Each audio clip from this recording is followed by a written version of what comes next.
Friends इनकी நம்ம பார்க்க போற ரெசிபி என்ன பாத்தீங்கன்னா சிறுகீரை கத்திரிக்காய் கடையல் தான் பார்க்க போறோம். ரொம்ப ஈஸியா டிஃபரண்டா டக்குன்னு செஞ்சிடலாம். வாங்க இத எப்படி செய்யலாம்னு பார்க்கலாம்.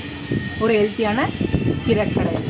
அதுக்கு ஒரு pan எடுத்துக்கலாம். 2 ஸ்பூன் எண்ணெய் ஊத்தியாச்சு. 1 ஸ்பூன் உளுந்த பருப்பு போட்டுக்கலாம். சின்ன வெங்காயம் ஒரு 15 ல இருந்து 20 சின்ன வெங்காயம் போட்டுக்கலாம். ரொம்ப டேஸ்டா இருக்கும். ஒரு 4 பச்சை மிளகாய் போட்டுக்கலாம். இது நல்லா வதக்கிக்கலாம். இந்த கீரை கடையிலுக்கு கண்டிப்பாக கத்திரிக்காய் போட்டுருங்க. ஒன்று இருந்தால் கூட சின்னதாக இருந்தால் கூட போட்டுக்கலாம். இதே சேர்த்து வதக்கிக்கலாம். தக்காளி ஒரு மீடியம் சைஸில் 2 தக்காளி போட்டிருக்கேன். அதே சேர்த்து வதக்கிக்கலாம். இது நல்லா வதங்கட்டும். கொஞ்சோண்டு உப்பு போட்டுக்கலாம். உப்பு போட்டு ஒரு கிளறிட்டு இதை மூடி போட்டு இதை நல்லா வதங்க வேகட்டும். அதுக்குள்ளே நம்ம சிறுகீரையை நல்லா பொடியை நறுக்கி கழுவி அதை எடுத்து வச்சுருக்கேன். அதே மாதிரி நீங்களும் நல்லா கழுவி எடுத்து வச்சுக்கோங்க.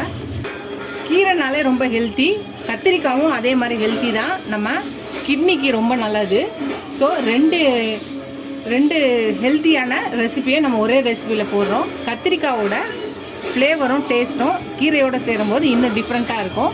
கண்டிப்பாக இந்த ரெசிபியை ட்ரை பண்ணுங்கள். எப்பயும் ஒரே மாதிரி கீரையை கிடையாமல் இந்த மாதிரி ட்ரை பண்ணுங்கள். நம்ம கத்திரிக்காய் இது பண்ணோம். கத்திரிக்காய் வெங்காயம் தக்காளி எல்லாம் ஓரளவுக்கு நல்லா வெந்துருச்சு. இப்போ நம்ம அலசி வச்சுருக்க இந்த கீரையை போட்டுக்கலாம். இப்போ இந்த கீரையை நல்லா வதக்கி இதை நல்லா வேகட்டும். எல்லாம் சுருங்கி வரும். அது வரையும் இதை வேக விடலாம். அதில் ஃப்ரெண்ட்ஸ் கீரை நல்லா வதங்கிருச்சு பாருங்கள். அவ்வளோதான். இதை எடுத்துட்டு ஆற வச்சுட்டு நீங்கள் சட்டியில் கடைஞ்சாலும் சரி, இல்லை மிக்சி ஜாரில் போட்டு கடைஞ்சாலும் சரி.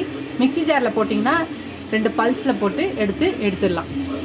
அவ்வளோதான் ஃப்ரெண்ட்ஸ், நம்ம கீரையை கடைஞ்சி எடுத்துகிட்டு வந்தாச்சு. நீங்கள் சட்டியில் கடையிருந்தாலும் கடையில், இல்லை மிக்சியில் அடிக்கிறது இருந்தாலும் அடித்து எடுத்துகிட்டு வந்துடலாம். மிக்சியில் அடிச்சிங்கன்னா லைட் அடிச்சிருங்க. ஒரு தாளிப்பு கொடுத்துடலாம். கடுகு, உளுந்து, சீரகம், ஒரே ஒரு காஞ்ச மிளகாய், கொஞ்சோண்டு கருவேப்பிலை போட்டாச்சு. நம்மளோட சிறுகீரை கத்திரிக்காய் கடையல் ரெடி ஆகிடுச்சு. நீங்கள் வடகம் இருந்தால் வடகம் கூட தாளித்து கொட்டலாம். ரொம்ப சூப்பராக டிஃப்ரெண்ட்டாக இருக்கும். இந்த மாதிரி கட்டியாக கடைஞ்சி வைங்க. ரொம்ப டேஸ்ட்டாகவும் சூப்பராகவும் இருக்கும். நீங்கள் தொட்டுக்கோ செஞ்சலாம், பிசைஞ்சு சாப்பிட்லாம். நீங்களும் இந்த ஈஸியாக டிஃப்ரெண்ட்டாக இந்த கத்திரிக்காய் சிறுகீரை கடையில் செஞ்சு பாருங்கள். ட்ரை பண்ணி பார்த்து எப்படி இருக்குன்னு சொல்லுங்கள். இதுவரை சப்ஸ்கிரைப் பண்ண எல்லா ஃப்ரெண்ட்ஸ்க்கும் தேங்க்ஸ். சப்ஸ்கிரைப் பண்ணாதவங்க எல்லாரும் சப்ஸ்கிரைப் பண்ணிட்டு பாருங்கள். எனக்கு என் சேனலுக்கு சப்போர்ட் பண்ணிங்கன்னு நினைக்கிறேன். இதோட அடுத்த வீடியோவில் அடுத்த ரெசிபியில் பார்க்கலாம். டாடா பாபா ஃப்ரெண்ட்ஸ்.